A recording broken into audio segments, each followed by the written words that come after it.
Imagine stepping into a car for a routine business trip, the kind of professional opportunity you've worked years to secure. You've packed your bags, reassured your mother you'll be back in a few days, and placed your absolute trust in the hands of your boss, the person responsible for your safety and your career. But for Lucy Wamaitha, the working trip was one-way journey into a nightmare. Instead of a promotion or a paycheck, her story ended in the dark, cold depths of the River Sagana, leaving a nation to wonder, how does a daughter of the soil go from an office assignment to a forensic puzzle discarded in a river? To understand the tragedy of Lucy Wamaitha, one must first understand the woman who lived before the headlines, long before her name was etched in the court documents and news bulletins. Dark Echoes 254.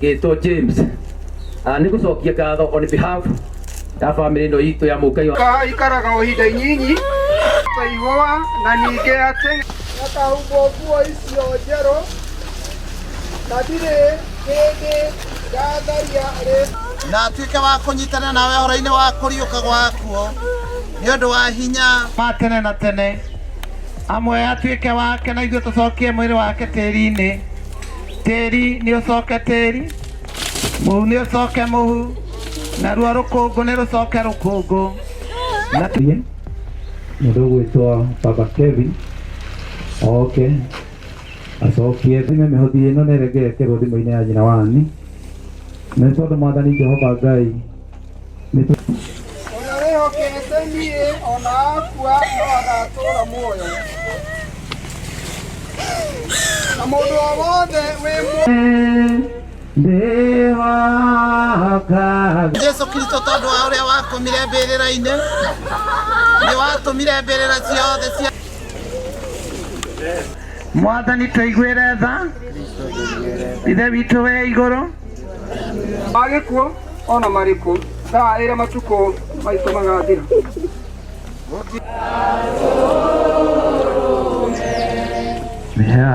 Lucy Wamaitha was a woman whose life was defined by the depth of her devotion and the strength of her character. At 32 years old, she was a daughter, a sister, and primary support system for her 68-year-old mother, Nancy Wambui. In their home in Pundamilia village, Makuyu, Lucy was more than a family member. She was a lifeline. As the last-born of 3 siblings, she was the only one who had secured a stable income, and she took that responsibility to heart every single day.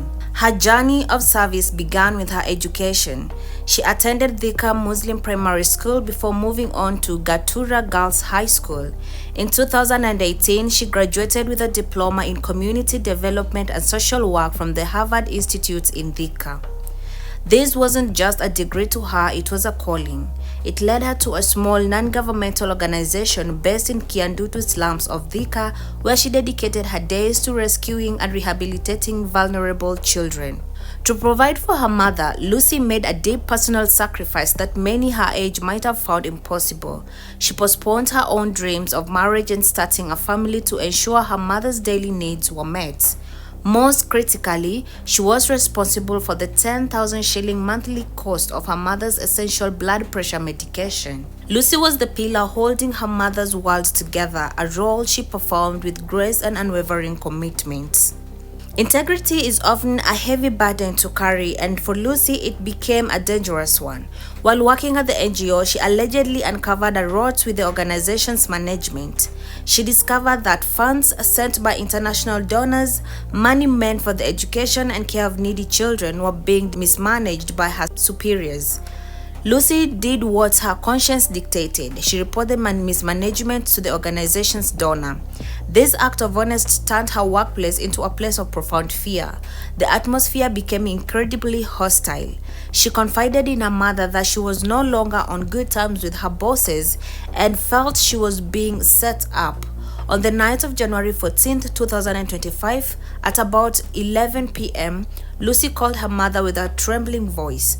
She was weary and afraid. She told her mother that her male boss was threatening her and she feared for her life. Her final request was chillingly clear. "Mom, pray for me without ceasing, for I suspect that someone at the workplace wants me dead." Despite this overwhelming fear, Lucy felt she had to complete one final assignment. She told her mother that after a planned work trip to Meru County, she wanted this to be her last task for the NGO. She planned to travel home to Murang'a County to relax, re-strategize, and finally find the peace she so desperately needed. On the morning of February 16, 2025, the trip began. Lucy boarded a car with her 29-year-old boss, Stanley Njuguna. They traveled to Meru County to drop off a pupil at a school, a task that should have been routine. Throughout the day, Nancy Wamaitha stayed in contact with the employer who kept her updated, making everything seem perfectly normal. After completing their task in Meru, they began the return journey, stopping for lunch at the Java Blue Hotel in Embu Town. This would be the last place Lucy was seen alive. At approximately 4 p.m., Lucy's phone went dead. Curiously, DCI tracking system later revealed that Stanley Njuguna's phone went off at the exact same time and in the exact same location. While Njuguna's phone was eventually switched back on the following day in Thika, Lucy's remained silent forever. When she failed to return home, her neighbor Eunice grew worried and contacted Nancy Wamaitha.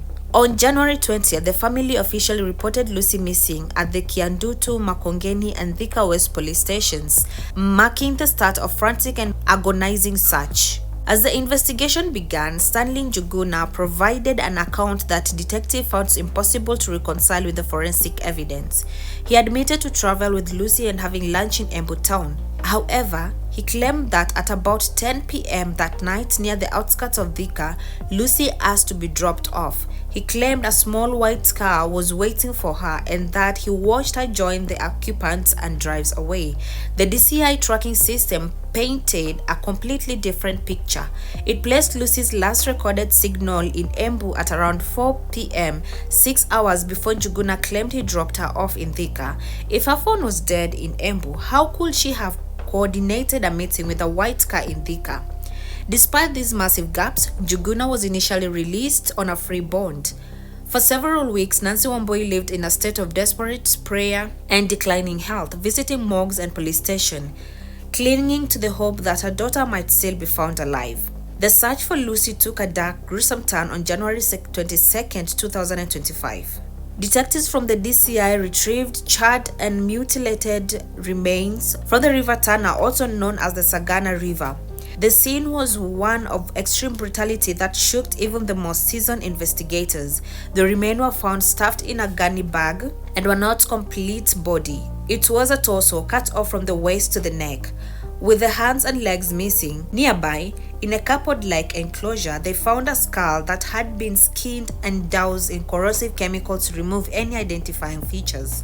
Investigators suspect that Lucy was sedated and her body cut into pieces to destroy evidence and delay identification. The killers, however, were not thorough as they believed. In a nearby thicket, searchers found Lucy's handbag and her national identity card.